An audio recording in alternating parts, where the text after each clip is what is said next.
बहारम एकदम ये कोयल एकदम ओई माटी ऐसन हटे नु जतनी एथी वाला माटी गिरावा कचैट वाला माटी इ नतिए दूर दूर उड़ते रहता इतना भी बहारता सहारता खीस बढ़ जाता मन पिता जाता टे तोरा मुंह मर सक के बाहर जाई बादे में बहारम ऐसे हवा चलेला हो धांग द अखिए में आलू बैठल बैठे आई मैं ए कोनी तनी तनी दो रोटी द तनी खा लियो अरे पेटा काने काहे कुड़ा तो रोटी इतनी नहीं रहते वाला कल वाला रोटिया हां ये दादा हम ले जाकर बकरी के खिया देनी और वहां न गई रहे उन्हीं के लागत आई हो रामावा तनी से रखले गौसा गुले तो रुआ गुल बाटे आ तने मुंह चिकन भइल बाटे टाटा के बनाइबू टाटा के खाइबू ऐसे केहू को बोलेला अपन सास के बतावो ना झुलुआ लगावेला सास के आरती उतारेला भोग लगावे के चाहिए ना काज ने का चाहत और का हम करी ऐसे झपिलावत रहत और बतावो काम ना धंधा ना रोटी बांधा खात रह ढेड़े ना भरेला कोनो चीज से थोड़ी बात करे तार पेट हो कि भंसार हो अरे हमर भूखा ने हालत खराब बाटे मर जा भूखा ने हालत खराब बता चल जा कहीं डूब धस जा और आ जा न तो चल जा कहीं स्टेशन पे भीख मांगी हो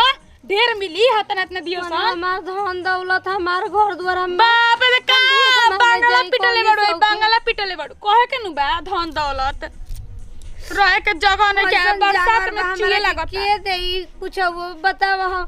है सोबत देत हमर पतो हो के होइसे कहत रु के जा मांग खा त कहां से खियाई बेटा ऐसे ही अपई पैदा कइल कैसन के हमर करम जरा रखे हमरा घर में बियाह भइल आ महीना में 3000 2000 रुपया कमाए वाला मरद कनिया हमारी में का गलती बा केहू जानत ताटे बताव तू देखा खाए आज के बाद तेरा के ना दे हम तू अपना जा मांगे खा के खइया रही हमरा चौकट पे मत आव पागल हो बूढ़ पुरानी कैसे ना बोलल जाला तू हमरा ने रोकबू तो तू हमर पगलपन देखबू तू हो तू देखबू हैं उठ जाना तो कहा तनी आज के बाद हिजलाद मत लगइहो जान जइहो ना तो मारम चटकन से कि उड़ जइबू उड़िए जइबू देखा चटकन हम से ना मारम गलिए में हम कहां जाई कोनी बताओ हम दुगो रोटी न मांगत संसार में कमिए बाटे दुआर के तनी बताओ पैसा रुपया नहीं कि न मांगत तनी पेटे में खातिर न मांगत तनी देले बाड़ू का कमा के कि मंगाबू देले बाड़ू कमा के आठ दे मुड़िया में जी आठ दे हम निकल जाइए से ना तो देरी गला से माफी मांग तनी कोनी हम का गलती करबन जी उनका ठीक बा माफ कर देनी जाइए से हट हम कहां जाइए भगवान हमरा समझ नहीं की तवज्जो चल जा ऐसा ढकल नु के हाथे को टूट जाई देख भुला जा द्वार भुला जा तड़ी बात बतिया सास ससुर तोरा बाहर का लागो हां ना तो जनरेशन का पापी के सास के सेवा करो जन भगवान के दान करो त ठीक बाटे आ जवानी में भर जवानी हेकर मोड़रली होकर मोड़रली कुछ कइली नहीं आ तड़ी जिगवा के हमरा के भर पेटावा न त एओ जी का जेउ छी पढ़ता लुका हो पढ़े स्टाइल कर देले बालू ना अन्ना जी मन लागेला त यही तरह बस तनी मनी देखी ना का करी अच्छा ना लागेला तो जानते बानी साथ ना ननद घरे अपने आनंद ना कोई बोले वाला बना जाके रहेलू तार के अकेले ठीक लागेला आ का करम केहू तरे रहही के न परिया बियाह शादी माई बाबू कह देना त भागम ना नु आए अब अकेले बियाह शादी भइल बा त अकेले रही के न परी अपन बनाई ना खाई ना रही ना रोज जानते बनी 8-10 बजे बालू पले आई ना राउर भैया अपन आई ना तो तनी मनसाइन लागेला आ भगवान देखी एका दुगो लइका फइका दे देतन त मनो न लागी त हां हो ना न दे हन ना सासे दे हन हम ही राती तारा घरे त ठीक रह जाई हम त कहते रही राउर माई से कि रहे दी हम बियाह शादी कर दे बुची जी के अरे ओ मतरिया रह देवेले एक तो बाहर निकल आजी कोई के 10 गो लइका लेके रही त कोई अपन लइका लेके ना दे ठीक न बोला तनी चाला तनी बतियाव तनी अतने ढेर बाटे हां जान जे आ कने ना चलबो हमर संग मार्केट में आए बुची रोज जानते बनी दंगल नहीं है आंगना बाटे चारू ले चाचर उचर नहीं खेलावे कोनो काम हो खेला त जानते बनी कोई के बुलावे के पड़ला तब हम जाएंगे चल आज एक घंटा में ना का करे के बता आव तनी राउर भैया के फोन करके बुला दे तनी तो संझिया के चल चले के संग ही अरे हमर कपड़ा खरीदे करला ऐसे सोचनी हां चल तू बढ़िया बढ़िया पसंद कर ले तार बहिनी देखी ना कितना अच्छा अच्छा जींस किने ले तो पहने नहीं हमार बहिनिया के जानतनी हमरा के है ना खेलावा मार्केट बाटे हमरा के है हाँ। ई सस्ता सस्ता ई सस्ता सस्ता मतलब 400-500 कितना बढ़िया बढ़िया टप दे दिया सकेरा और आँख न ठहरी जान जाई तारा गाँव री हाँ तो हमको अब जाए वाला बानी भैया के मैं छेका होखे वाला बा तो जाए वाला बानी तो ले ले आइम कह देम कि कैसन रोबा के चाही। हाँ ठीक है करो तब नहीं जाए। हाँ मत जाई क्या जाई बाजार में आजकल बाजार में निकले लायक बा देखत है ना दिन कैसन होता टे। हाँ असुन तनी मोबाइल छीन लेता ना सना। अरे हाँ जी रवा नहीं की जानो तनी हमार चाचा के लड़की या गई रही पेपर देबे हाँ। आ बसा वाले ऐसे कह के बतियावत रहली आ बसा में मार देना 25,000 के मोबाइल रो के बेचारी रह गई जनते मैंने पढ़े लिखे वाली लड़की कैसे कैसे हाँ। बटोर के खरीदत ऐसा तब का आजकल मोबाइल रोड पर नहीं खेले के चले जो ना एकदम में नहीं चले लायक कह दिया भैया के जेब में लेके चली। हाँ अरे भैया के बात छोड़ी जी भैया के ऐसे तो 2 मोबाइल रखले रही ना एगो आईफोन ले ले बनी तो हमेशा पैकेटे में रखले रही 60,000 वाला मोबाइल बा आ जवन ठटकलसिया हटे 8-10 हजार वाली वही से बतियाई ना ओकरा के हमेशा रखले रही ना पैकेट में। अच्छा भैया यहाँ रात के नहीं ना 30 और पर आइल बा। हाँ बाटे तनी ले ले ना कुछ बड़ी खाए के मन करत है जाई लगता फुआरा बनब नया बात बाटे सही में। अभी भगवान जानत देखिए भी कोई कह मत रहुआ तो बानी सखी सले नहीं सही बोललू है सही बात है ना ऐसे ऐसे कोनो बात नहीं देखा जा हमके लेके सुन के बड़ी खुशी होता। चली बढ़िया भगवान सारा कर कुछ ना कुछ ले आई खाई खातिर रुको ना जाती 100 रुपया पहले लेके आने बड़ी मन करता खाए रुको के ले आओ तनी बेचारी बड़ी हंस बोलता है अरे कौन भगवान के का चीज बिगड़ रही कि भगवान आज हमरा के होई दिन रात तो देखावत ठीक है कहल बाटे कि जिकर एगो लड़का होकेला ओके लड़का ना समझल जाला लेकिन हम दुनिया के कहाला ना सुननी आज सुन ले रहती ना तो आज हमके ये दिन देखे के ना पड़ रही। हमार घर दुआर हमार धन दौलत आज हम ही कोयला बिना तरता तनी हे भगवान जी काहे रोतालू का करी रे बुची हमर नसीब में लिखल बाटे रोवे गावे के तो रोइबे गइबे न करम कहाँ हमर हंसे के लिखल बाटे। आयो खाना ना खइले बालवा जी आज हमर 3 दिन हो गइल कोई तर पता ये खाए के नहीं देलसिया तो ये मार पीट के घर से निकाल। आयो हम हो तो बकरी खोलले बानी होन तो भाग जा आज तो मर्दा बैठक हो गइल बाटे नहीं के 2 पैसा कमा देखो तनी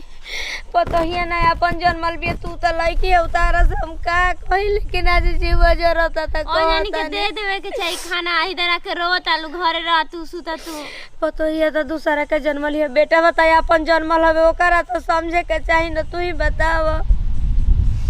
हम का कर सकी ना आज हम तो बकरी खोलले बानी भागा तनी से देखो हो देखो चल जा आज घर जा हम कहाँ जाई हो बच्चे हमें घर दुआर नहीं के जा जहाँ जाता रहता हम का करियो ठीक हम जाता नहीं आज तो हे भगवान हमारे के मुआ दे तब बड़ी बढ़िया रहल है दिन देखे से अच्छा हम तोहरे लगे आ जाती है भगवान जी। अयो माई हर पनिया बिना खाना बिना जीव तड़पता हूँ माई का चीज में हम खाई का चीज में पी हो भगवान। अरे सतगुर दुश्मनों के दिन में मत देखो ये राम जी के बाटे जी कनिया हमारा के नारियल के टुकड़ा में पानी दो सूखल रोटी दो जी। अच्छा ए अम्मा जी हमार तो सास बहुत खरजंग है हम घर के कुआर और निकाल के दे दें तो हमको घर ले निकाल दी हम का करी हम ना देबू ए अम्मा जी हमर सास हमके बोले लागो मां सास घरे नहीं खी ना घरे कोई नहीं थे हम ही बानी। अरे अपते में अपताइल बा हो भगवान जी हम अपना मन से कुछ कोई के ना देही ना जो भी मालिक है उहे है। बड़ी तू निमन बाड़ू बड़ी बुद्धिमान बाड़ू कतना सास ले अपनी डेरा तरुए कनिया में सास ले डेराए के चाहिए सास के बात माने के चाहिए ज्यादा हमें इंगना आशीर्वाद है तनी दिल से भगवान था जीव जागर बनौले रह कोनो बात नहीं किए तना बड़ रिस्क काहे उठेबू अपन छोड़ा जाता होए अम्मा जी हमके माफ कर दम गोड़ पड़ता नहीं अम्मा जी, हम कुछ नहीं ठीक दे सकम हम समझाता नहीं मजबूरी समझ जाए हम समझाता नहीं कनी हम जाता नहीं हमार करे बड़ बूढ़ पुरानी है के अजब निकल जाता नहीं कनी आयो माई बताओ भला यहाँ के कोई इनके साथ कोई लो हुई तो अबे नहीं बताओ भला न्यू नहीं के मिलत कि हम खाई पी अब हमार लास्ट चलता अब बुझा गल भगवान हमारा के बोलियो के हैं जी के करा घर के हैं जी हेलो हमारा दुआरी पाके रोवता है अरे हम दुख के मारल बनी है बचिया हमारा आगे पीछे के नहीं के हे दादा हई उम्र में रोवा घर से निकल मैं जी काहे जी का करबू ना लायक बेटा पतो ही मिल जाए सो त घर छोड़बे न करबू सब धन दौलत घर दुआर रहते पतो ही भागा घर से लागत नहीं कोनो बनिहारी नोरिहारी त खानदानी नहीं की लागत नहीं बुझिए कनिया हम मांगे खाए वाला ना है लेकिन का करू है ना एगो मांगे खाए वाला आदमी खानदानी चिन्हा जाना बोली जी बोली चाची माइन लागब रहुआ बताई हम का रहुआ खातिर कर सकत नहीं बोली हमरा के सुखल रोटी दे दो नारियल के सुखल रोटी का रुक जाए हमार छछना त करे जाओ दादा आयो माई आयो दादा अरे क्यों दिन अरे हम का कइले रहिए भगवान ऐसे काहे दिनवा देखा बता ले आयो माई आयो दादा देखी खा पी ली सुनी ना सुनी खा पी ली आया करा बात सुनी आमा जी सुनी आमे जी ना लागब घूम फिर के हमरा कहे फिर आ जाए ठीक नो ना मिली तो ये कनिया में